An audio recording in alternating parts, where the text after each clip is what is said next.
ಎಲ್ರಿಗೂ ನಮಸ್ಕಾರ. Welcome to Sandhya Shetty's kitchen. ಇವತ್ತಿನ ವಿಡಿಯೋದಲ್ಲಿ ಚಿಕನ್ ಗ್ರೀನ್ ಮಸಾಲಾನ ಪ್ರಿಪೇರ್ ಮಾಡ್ತಾ ಇದ್ದೀನಿ.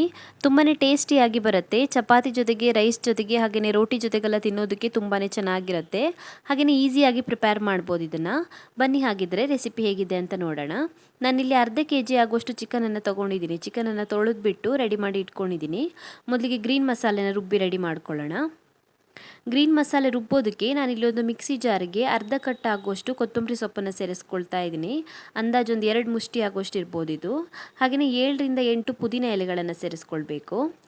5ರಿಂದ 6 ಹಸಿಮೆಣಸಿನಕಾಯಿನ ಸೇರಿಸ್ಕೊಳ್ತಾ ಇದ್ದೀನಿ. ಕಡಿಮೆ ಖಾರ ಇರೋದು.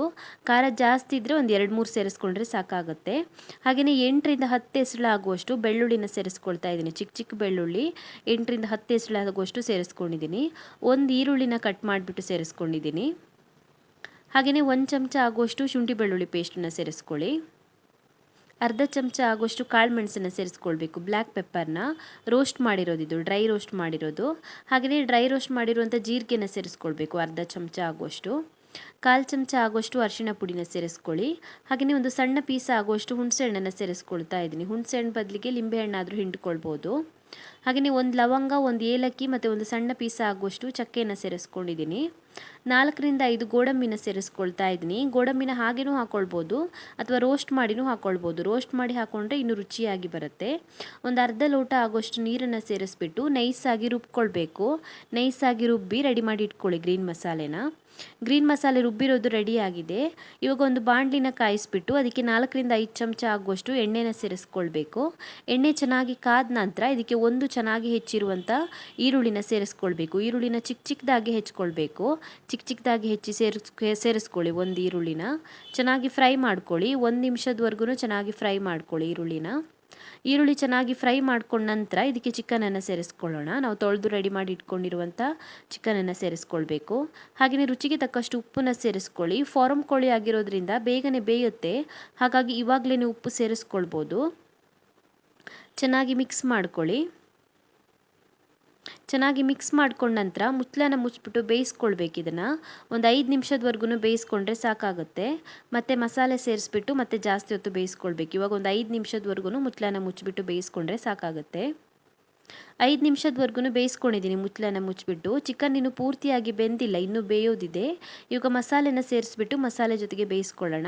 ನಾವು ರುಬ್ಬಿ ರೆಡಿ ಮಾಡಿ ಇಟ್ಕೊಂಡಿರುವಂಥ ಗ್ರೀನ್ ಮಸಾಲೆನ ಸೇರಿಸ್ಕೊಳ್ತಾ ಇದ್ದೀನಿ. ಹಾಗೆಯೇ ಒಂದು 2ರಿಂದ 3 ಚಮಚ ಆಗುವಷ್ಟು ಮೊಸರನ್ನು ಸೇರಿಸ್ಕೊಳ್ತಾ ಇದ್ದೀನಿ. ಮೊಸರು ಸೇರಿಸೋದ್ರಿಂದ ಒಂದು ಸ್ವಲ್ಪ ಹುಳಿ ಟೇಸ್ಟ್ ಬರುತ್ತೆ. ಹಾಗೆಯೇ ಗ್ರೇವಿ ಇನ್ನೂ ಕೂಡ ರುಚಿಯಾಗುತ್ತೆ.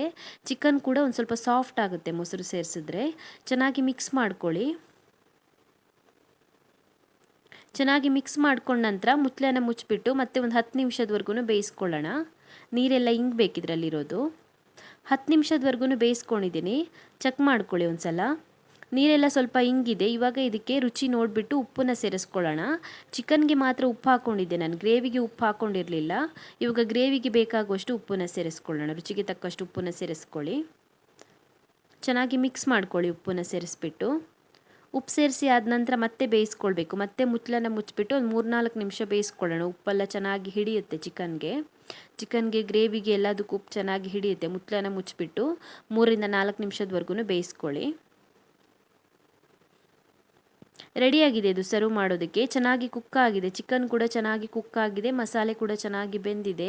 ಘಮ ಘಮ ಅಂತ ಇದೆ. ತುಂಬಾ ಟೇಸ್ಟಿಯಾಗಿ ಬರುತ್ತೆ. ಚಪಾತಿಗೆ, ರೋಟಿಗೆ, ರೈಸ್ಗೆ ಎಲ್ಲದಕ್ಕೂ ಕೂಡ ಚೆನ್ನಾಗಿರುತ್ತೆ. ಹಾಗೆಯೇ ಸಿಂಪಲ್ಲಾಗಿ ಕ್ವಿಕ್ಕಾಗಿ ಬಹಳ ಬೇಗನೆ ರೆಡಿ ಮಾಡ್ಕೊಳ್ಬೋದು. ಇದನ್ನು ಟ್ರೈ ಮಾಡಿ ನೀವು ಕೂಡ. Thank you for watching my video. ನಿಮಗೆ ವಿಡಿಯೋ ಇಷ್ಟವಾಗಿದ್ದರೆ ವಿಡಿಯೋಗೊಂದು ಲೈಕ್ ಕೊಡಿ. ಹಾಗೆಯೇ ಕಮೆಂಟಲ್ಲಿ ತಿಳಿಸಿ ಹೇಗಿದೆ ಅಂತ.